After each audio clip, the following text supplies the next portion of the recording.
When you're making games, it's more about just being in the engine all day. You've got to write about it, you've got to tell other people about it, you've got to tell a story to the player that makes them want to play that game. But how do you do that? If you're making games on Steam, you're going to do that through your short description, you're going to do that through your description, but it can be a little tough to write those in a way that communicates to the player what it is they should expect when they get in the game.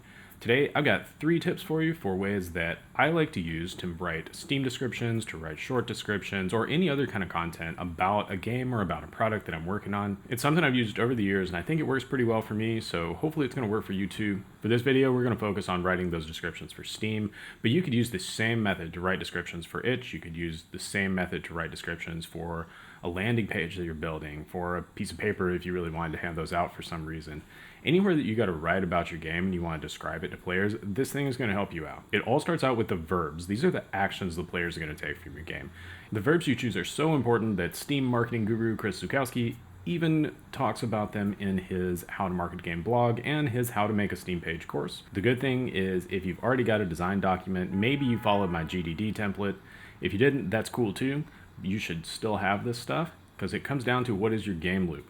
You're going to use your core game loop to pick out verbs for you to use in this description. So look through that game design document, pick out verbs that describe the actions the player takes in the game, and write those all down. Make a big list of them, and then write some synonyms of those verbs. These verbs are all of the actions that the player is going to take in the game, and they communicate to the player what they can expect to do.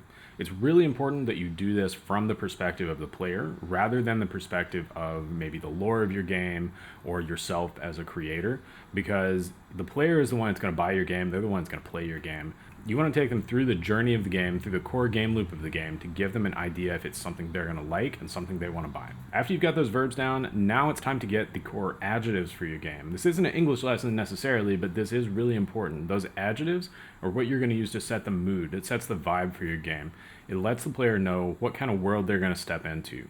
If it's something like a fantasy game, these are typical adjectives that you see all the time in fantasy content. If you're making a fantasy game, you've probably seen them before. You can have words like magical, mystical, ethereal, those kind of words. Those are all very magical words, and they give the player the expectation for what they might encounter in the game while they're going through the verbs or the actions that they're going to take while playing the game. If it's a sci-fi game, it could be other things like space age or otherworldly, maybe cybernetic or something like that. There's a lot of these adjectives you can get together to give someone the idea of what's your game like without just giving a lore dump, because most people, they just don't have the time to read that, especially if they're just a shopper, they're coming by, they don't want to read your lore dump. That's for people that are already interested in the game, they're already into that game world, and they want more. This last one, combining those first 2 things, we take those verbs, we take those adjectives, we get them together to tell a story to the player. Use both of these things in the short description and the long description in slightly different ways. In that short description, you're limited to 300 characters, so you really have to trim it down. You really have to choose your words wisely to communicate what the player is going to do, get them excited to play the game, and eventually get them to click that buy button or that wish list button. In my mind, it's like doing a product pitch for an app or something like that, because that's something that I have experience with. And so I look at it as, what is this one-liner that I'm going to say to somebody, and how can I use these verbs and these adjectives that I got together to make that one-liner? In this case, it's 2 or 3 sentences on Steam, but it's still something that you could say really, really fast to someone. So why did we pick so many adjectives and so many verbs when we're just writing 300 characters? That's to give some option value so you can trade out synonyms, so you can trade out different things like that, because you've got to pick those words carefully. So I like to pick 1 or 2 verbs for a sentence and maybe 3 or 4 adjectives, and I'll throw those in there to create this sentence that lets the player know what it is they're going to experience. I try to structure it so that it takes them from, this is what the game is, this is what you're going to do, and this is how you're going to like it, in that order. I like that pattern. I don't have any data to back it up necessarily, but I do see it in a lot of other Steam short descriptions that it is a super common pattern to follow. And in this case, especially since it's marketing content, if it's a touch familiar to players, it's going to help them a little bit. They don't have to think.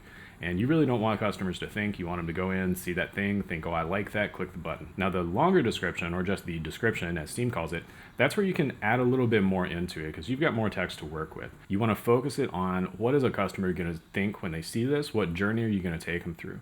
Something that I like to think about when I'm doing this is to have my headings in the game represent the steps that the player is going to take in the order that they're going to take them in the game. You can think about this like chapters in a book. In this case, the book is about the player. It's actually not about your game. It's about the player. They're the main character.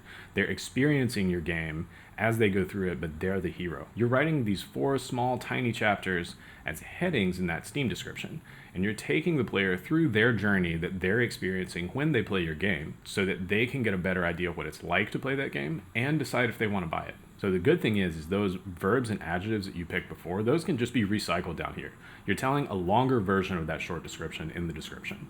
And guess what? That game design document that you wrote, this is your core game loop. So you're just going to describe that core game loop as the player experiences, in my opinion, as a story that they're going through as they're playing. Using this method, I haven't only been able to come up with pretty good copy, I think, but it also helps me do it really fast. And so as long as I follow these steps, I can get through that store page really fast. And that means I can get back in Engine, I can get back to building the game so that I can eventually ship it and sell it. If you guys end up trying this out, let me know down in the description. Don't forget to hit those like and subscribe buttons, and I'll see you next time.